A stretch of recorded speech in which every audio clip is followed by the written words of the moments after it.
JMP എന്ന ജനമുന്നേറ്റ പാർട്ടിക്ക് വേണ്ടി നമ്മുടെ കോതമംഗലം MLA ജനങ്ങളുടെ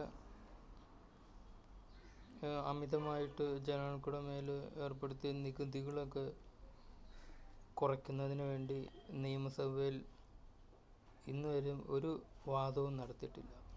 അതുപോലെ തന്നെ ജനങ്ങളുടെ പ്രശ്നങ്ങൾക്ക് വേണ്ടി അല്ലെങ്കിൽ ജനങ്ങളുടെ ആവശ്യങ്ങൾ വേണ്ടി വന്യമൃഗ ആക്രമണമാണെങ്കിലും മറ്റുള്ള പല ആവശ്യങ്ങൾക്കാണെങ്കിലും MLA നിയമസഭയിൽ ശക്തമായിട്ട് ജനങ്ങൾക്ക് വേണ്ടി ഇതുവരെയായിട്ടും പോരാടിയിട്ടില്ല. അവിടെ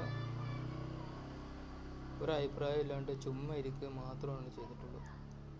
ഇത് ശരിയാണോ എന്ന് നിങ്ങൾ TV എടുത്ത് നോക്ക്, അന്നേരം കാണാൻ കഴിയും.